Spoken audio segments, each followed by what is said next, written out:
Hello, Hannah the Suburban Witch here, and today I am sharing with you the books that are on my to-be-read list.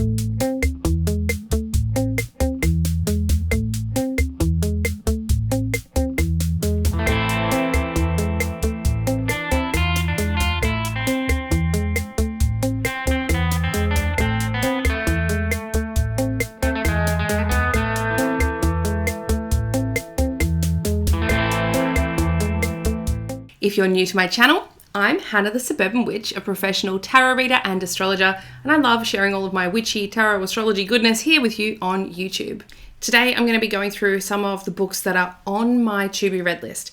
This means I haven't read them, so it's not a review and it's not an endorsement, it is just what I'm exploring. I'm going to start with this one, which is not a witchy book, alright? It's a fictional book, and I'm currently reading it. You can see I'm about halfway through. My husband has been begging me to read this book for God knows how many years. It's called Elantris by Brandon Sanderson. Now, I've read some of Brandon's work. If anyone else is into supernatural fantasy, high fantasy sort of fiction novels, he wrote the last few books of the Wheel of Time series by Robert Jordan. So Robert Jordan passed away and Brandon Sanderson finished off the series. His writing is fantastic. It was really, really good.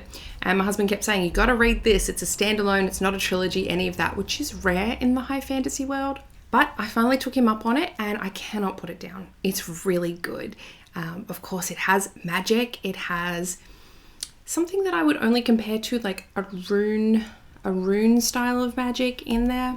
Political maneuverings, love, intrigue, war, all of that supernatural stuff. It's cool. It's really cool. So highly recommend so far. And I'm almost finished. The next one is Baba Yaga's Book of Witchcraft. Now, this one, it's by Madame Permita, who I hope to get on the podcast at some point. And it says Slavic magic from the Witch of the Woods. Now, again, I don't know if you can see that. I am more than halfway now. More than halfway through this. And again, I plan to finish both these books within the next month. This, so far, amazing. It's super fun to read. When you're reading witchcraft books and, you know, they're non-fiction, it can be a little dry sometimes. I mean, this is a page turner. This keeps me up at night and I don't go to bed because I'm reading. Most of the other ones don't really do it. I read them because I want to learn, or I want to review them, or I want to see what's out there. But this one I have found phenomenally interesting. Not only is it teaching me a lot, and I'm learning all of this, it's inspiring different things for me as well. And I love the fun layout and the way it's put together. It is like, I don't know if you can see, it's all red, black, and white. And there is like little images. There is, I can't even show you, that's probably right at the start. There's little cross stitches you can do. And when I got this book sent to me, it also came with like a cross stitch hoop and stuff. So I'm gonna do some of that. It is creative. The start of each chapter is the folklore and the story around that. So you are reading almost like this folkloric myth throughout the book.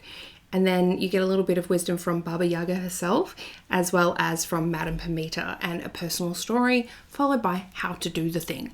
It's really, really wonderful stuff, full of magical amazingness, culture, all of that. So I haven't finished it, but I'm already recommending it because I think it's wonderful. Next on my to-be-read list is this one, When Ghosts Speak by Mary Ann Winkowski. She's a paranormal investigator. It looked really cool. I haven't started it, but I'm excited to. It's only little, like it's a little novel, and there's like small photos in there. It looks fun. I then have Elements of a Haunting. So this is by two authors, Brandon Alves and Mustafa Gatolari, investigators from A&E's Ghost Hunters. So again, it's not a super long novel. It's intriguing. I've been really called to that at the moment. So there's a few little paranormal style stuff in here. Then I have this one by J. Allen Cross. This is The Witch's Guide to the Paranormal. So it's paranormal stuff, but witchy. So I'm excited to see what's in that. So picking it up now, it is surprisingly thin. Like this is a very thin little book. Just over 200 pages. It's very small. So I'm excited to probably fly through that one. It even says at the top, it's got actually a quote from Madame Permita from the other book. With helpful advice for clearing, cleansing, shielding, communicating with, and eradicating entities, witches will feel empowered to explore the world of ghosts. it could be interesting. Now, we all know this was on my to be read list. This is Mastering Magic by Matt Oren. If you haven't already, I did an interview with him, episode 20 on the Witch Talks podcast, which was wonderful. And I do highly recommend his first book, which is Psychic Witch. This is his second book. Now, if it's anything like his first book, that one actually took me a little bit to get through. I sort of just did a little bit at a time because it was filled with exercises. Yeah, this is the same. I can see exercise 34, exercise 48. So it is filled with exercises. Now, when you have a book like that, the best way to read it is to just read it straight through and then go back and do the things. But again, that takes time. So that's probably what I'll do as well. So this one might take me a little bit longer, but I'm excited nonetheless. Then I have Devon Hunter's new book, which is Crystal Magic for the Modern Witch. From what I can tell, there is both crystal information and actual workings in here to use. These sorts of books, I kind of tend to flip through, find something that might be useful to me and read that and do it almost like a recipe book. Yeah, that's probably more like it. So I'll probably read like the introduction, read any interesting things or find some interesting crystals that I want to learn about, read those, but I'm not probably going to go through it from front to back. But once I've gone through enough of them, maybe tried some of the workings itself, that's when I come back and review it. I mean, I could be wrong. I've just briefly flipped through it. This is a hefty one. This is a tome. So this is, how many pages is this one? So this is almost 500 pages and it's big.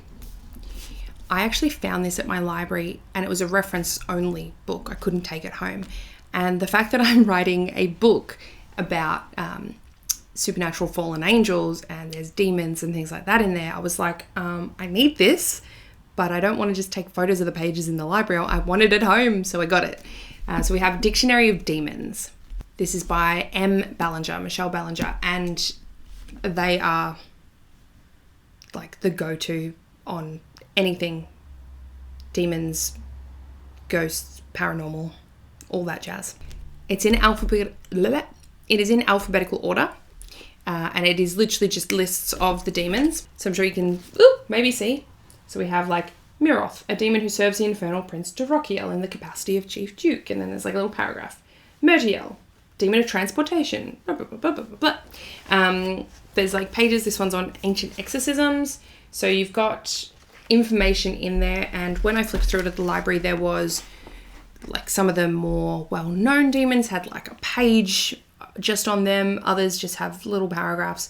But I think such a great source for my religious supernatural fantasy novel, in terms of inspiration and making sure that if you are using a word or a name like that, that you've got the right characteristics in there. But also just really good handbook as a witch, I think. On top of that, I have recently purchased my friend's book, which is called A Small Fish, From the Philippines to the United Kingdom by Ging La Forteza. So we actually went to college together and they've written this book and I'm supporting them. I don't know how long it is, but it's just a memoir and I'm writing a memoir. So I was like, great, this is going to be wonderful to learn about. So that's thrown in there as well in my to be read pile. I have some kids witchy books on my to be read pile, but they'd be for another video. I'm also alpha reader and editing 2 people's books that they're writing. So I don't know if I can talk about both those. One's a fan fiction. One is a book called Witch. So they're both so fantastically written. And that's sort of like an ongoing thing that I'm just consistently reading as they post up chapters. So lots of reading to do this year, but I'm really excited for it. And I'm sure there will be even more. I have so many books I haven't read. So once I get through these, then my whole bookshelf is at my mercy. Anyway, I hope this has given you some ideas on what to read and you can see a little bit of what I'm doing and why I've chosen certain books. Before you go, it would be super helpful if you could like and subscribe, share this video with a friend or any of my videos if you think they'd get something out of it. And I hope you have a lovely day wherever you are in the world today. Bye.